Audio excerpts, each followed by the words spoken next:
আপনি কি বেকার? আপনি কি জানেন আমাদের রাজ্যের মুখ্যমন্ত্রী আপনাকে প্রতি মাসে ১,৫০০ টাকা করে দিচ্ছেন?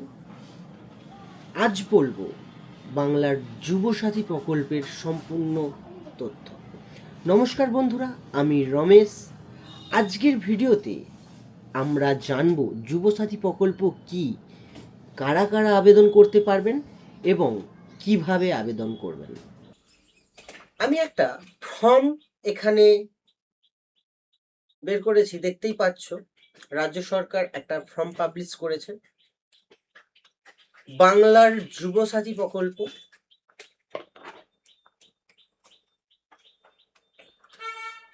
ইংরেজি বাংলায় দুভাবেই দেওয়া আছে যাতে কারো অসুবিধে না হয়। দুয়ারে সরকার মানে আপনাদের দুয়ারে সরকার যে নিকটবর্তী ক্যাম্প হয়, নিকটবর্তী জায়গায় দুয়ারে সরকারের ক্যাম্পে এই ফর্মটি জমা করতে হবে ফিল আপ করে। যেমন লক্ষ্মীর ভাণ্ডার ফিল আপ করে জমা দিতে হয়েছিল তেমন। আচ্ছা, ফর্মটি কারা কারা ফিল আপ করবেন? যুবক যুবতী 40 বছরের নিচে বয়স যাদের, তারা আবেদন করতে পারবেন। মাধ্যমিক পাস হয়ে আছেন, চাকরি বাকরি পাচ্ছেন না, তারা এটা আবেদন করতে পারবেন।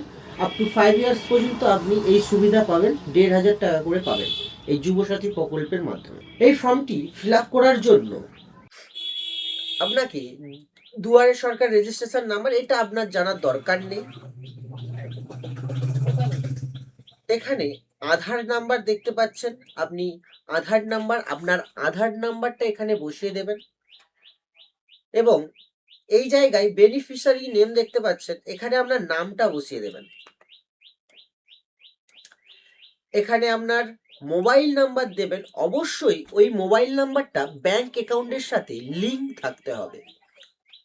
ইমেল আইডি যদি থাকে, তো আমি বলবো ইমেল আইডিটা আপনি দেবেন, কারণ সবাই স্মার্টফোন ইউজ করে, ইমেল আইডি অবশ্যই থাকবে।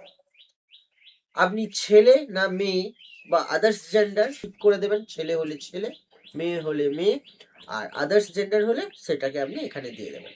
আপনার ডেট অফ বার্থ এখানে দেবেন।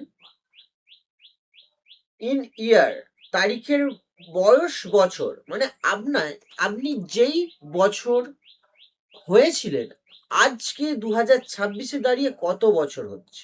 ধরুন আমার বয়স 1995, এখন 2026, আমার জন্ম হয়েছিল 1995-এ, এখন 2026, তাহলে আমার বয়স হচ্ছে 31 বছর। তো আমাকে এখানে 31 বছর লিখতে হবে, এই জায়গায় বয়সটা বসিয়ে দেবেন। তো এই জায়গায় 31 বছর বয়সটা হয়ে যাবে। যেমন আমার 2/11/95, তাহলে আমার বয়স হবে 31 বছর, এটা মাথায় রাখবেন। আচ্ছা, বাবার নাম বসিয়ে দেবেন। সবাই তো বাবার নাম জানো, যে যার বসিয়ে দেবেন। আধার কার্ডে আছে অবশ্যই, মাধ্যমিক অ্যাডমিট কার্ডেও পেয়ে যাবে। আধার কার্ড, মাধ্যমিক, অ্যাডমিট কার্ডে স্পেলিংগুলো দেখে করবে। মায়ের নাম, স্পাউস নেম, যদি আপনার বিয়ে হয়ে থাকে তো ছেলেরা যারা, তারা স্ত্রীর নামটা বসাবেন, আর মেয়েরা স্বামীর নামটা বসিয়ে দেবেন। বাংলাতেও লেখা আছে, দেখে নেবেন। যদি আপনি কাস্ট হন, মানে জেনারেল ছাড়া এসটি, এসসি, ওবিসি, যদি আপনার কাস্ট থাকে, তো আপনি এখানে এসটি, এসসি, ওবিসি দেখতে পাচ্ছেন। যদি এসটি হয় এসটি লিখবেন, যদি যদি এসটি হয় এসটি লিখবেন, এসসি হলে এসসি লিখবেন, আর ওবিসি হলে ওবিসি লিখবেন। আর কাস্ট সার্টিফিকেটে একটা নাম্বার আছে, সেই ডব্লিউবি দিয়ে যেই নাম্বারটা হয়, সেই নাম্বারটা আপনারা এই জায়গাটাই বসিয়ে দেবেন। আচ্ছা, আপনি অবিবাহিত হলে আনম্যারিডে ক্লিক করবেন।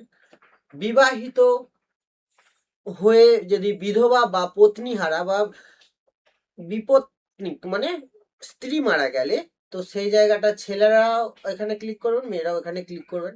আর যারা বিবাহিত তারা এখানে ক্লিক করবেন, আর সেপারেটেড মানে বিচ্ছেদ হয়ে গেছে, তারা এখানে ক্লিক করবেন, মানে ডিভোর্সি যাকে বলা হয়।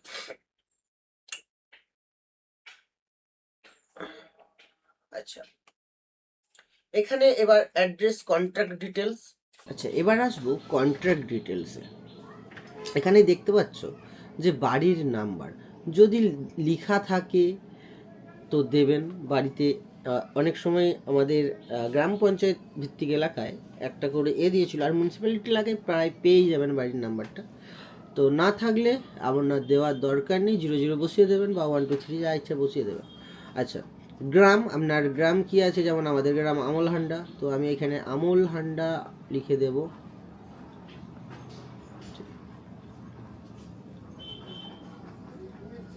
আচ্ছা, পোস্ট অফিস যা আছে সেটা বসিয়ে দেবে, সেম আমাদের পোস্ট অফিস আমলহান্ডা সেম, জিপি আমলহান্ডা গ্রাম পঞ্চায়েত। আচ্ছা, ব্লক কোলাঘাট আমাদের এখানে, থানা কোলাঘাট, যার যার সেটা বসিয়ে দেবেন। ডিস্ট্রিক্ট, পিনকোড, স্টেট, এগুলো সব স্টেটটা আমাদের এখানে বসিয়ে দিয়েছে, কারণ ওয়েস্ট বেঙ্গলেই একমাত্র এটা চালু হয়েছে, যার কারণে বসিয়ে দিয়েছে। ওয়েস্ট বেঙ্গলের বাসিন্দা ছাড়া এটা পাবে না, এটাই তার মানে। আপনাকে এখানে এই ফর্মটি ফিল আপ করার জন্য মাধ্যমিক পাস করতেই হবে। দেখতেই পাচ্ছেন, মাধ্যমিক বা সমতুল্য পরীক্ষার বিবরণ, রোল নাম্বার, রোল আর নম্বর আলাদা আলাদা যেমন থাকে সেটা, আর বর্ষ, যে কত সালে মাধ্যমিক দিয়েছেন। যেমন আমি 2012, তো এখানে আমি 2012 লিখব, 2012। তো WBBSC আমার এটা। আপনাদের যদি CBSC বোর্ডের হয় বা ICSE বোর্ডের হয় বা WBBME হয়, তো যার এটা লিখে দেবেন, টিক চিহ্ন মেরে দেবেন। এডুকেশান কোয়ালিফিকেশান কত সর্বোচ্চ, তো আমার পিজি করা আছে, পোস্ট গ্র্যাজুয়েট, তো আমি পোস্ট গ্র্যাজুয়েটে দিয়ে দেবো, ঠিক লিখে দেবো পোস্ট গ্র্যাজুয়েট। এবার সাইটে লিখে দেবো আমার যেমন MCOM করা আছে, আমি MCOM লিখে দেবো সাইটে ব্র্যাকেটে। বর্তমান পেশা, তো বর্তমান আমি কি করি, তার বর্তমান আমি বেকার, বা যখন যা পাই সেরকম আমি লেবারের কাজ করি, আমি একটা দোকানে কাজ করি, তো আমি এটা লিখে দেবো এমপ্লয়। ঠিক আছে, প্রাইভেট এমপ্লয় বা বেকার বলে কিছু না থাকলে কিছু দেওয়ার দরকার নেই, বেকারদেরকেই দিচ্ছে, তো এখানে আনএমপ্লয়েড করে দেবেন। ঠিক আছে, আনএমপ্লয়েড, কারণ এমপ্লয়েড করলে আপনি কাজ করছেন, সব থেকে ভালো আনএমপ্লয়েড করে দেবেন, মানে আপনি বেকার। এখানে যদি আপনার ব্যাংক অ্যাকাউন্ট থাকে তো থাকতেই হবে, তো থাকে নয়, ব্যাংক অ্যাকাউন্টের নাম্বার দেবেন, ব্যাংক ব্রাঞ্চ দেবেন, আর ব্যাংক ব্রাঞ্চ মানে আপনার ব্যাংকটা কোন জায়গায় আছে সেটা ব্যাংকের বইয়ের মধ্যে পেয়ে যাবেন। ব্যাংক নেম, এখানে bank name, bank branch, bank account number, IFSC code. অবশ্যই এই ব্যাংকের ডিটেলসটা দেখে দুবার দেখে সঠিকভাবে দেবেন, না হলে ভুল হয়ে গেলে এখান থেকে আর টাকা যাবে না, একটা ভুল হয়ে গেলে আর অবশ্যই ব্যাংক অ্যাকাউন্টের সাথে মোবাইল নাম্বারটাকে লিঙ্ক করে দেবেন, যেই মোবাইলে রেজিস্ট্রেশন করতে পারছেন। আচ্ছা, আপনি কি অন্যান্য সরকারি সাহায্য পান, সেটা আবার সরকার স্কলারশিপ এগুলো বাদে, স্কলারশিপ পেলেও এইটা পাবেন, কিন্তু অন্যান্য সরকারি সাহায্য যদি পান, কারণ ফিজিক্যাল হ্যান্ডিক্যাপের টাকা ফাঁকা তারা আর পাবেন না। ঠিক আছে, তো সেক্ষেত্রে আপনার এই জায়গাটায় সবাই যা করে এটা নই হবে। এখানে আপনার কি কি ডকুমেন্টস লাগবে, সেলফ অ্যাটেস্টেড ফটোকপি, যা জেরক্স দেবেন সেগুলোর নিচে একটা করে সিগনেচার করবেন, তারপরে আপনি এখানে জমা করবেন সেগুলোকে। আচ্ছা, এখানে কি কি লাগবে না, মাধ্যমিকের অ্যাডমিট কার্ড লাগবে, মাধ্যমিক বা ইকুইভ্যালেন্ট, মাধ্যমিকের সমতুল্য, ওই যারা ওপেন থেকে করছে সেগুলোও হবে আর কি। মার্কশিটটা লাগবে, কপি অফ আধার কার্ড লাগবে, আধার কার্ডের 1 কপি জেরক্স লাগবে, ভোটার কার্ডের 1 কপি জেরক্স লাগবে, আর first page of passbook bank. ঠিক আছে, তো ব্যাংকের ফার্স্ট পেজের জেরক্স লাগবে। যদি আপনার কাস্ট হয়ে থাকে জেনারেল ছাড়া, তো আপনার কাস্ট সার্টিফিকেট লাগবে। যারা জেনারেল বা আনরিজার্ভ যেটাই বললেন না কেন, তাদের ক্ষেত্রে এটা লাগবে না।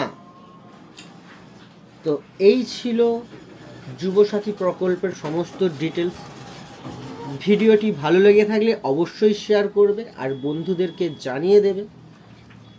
নিকটবর্তী দুয়ারে ক্যাম্পে যখন হবে ফর্মটি ফিল আপ করে জমা দিয়ে দেবেন সমস্ত তথ্যের সাথে, নথির সাথে। আর এই ফর্মটি আমি আমার ভিডিওর ডেসক্রিপশানে দিয়ে দেব, সেখান থেকেও তোমরা ডাউনলোড করতে পারো, সব চলবে। তো আজকের মতন টাটা।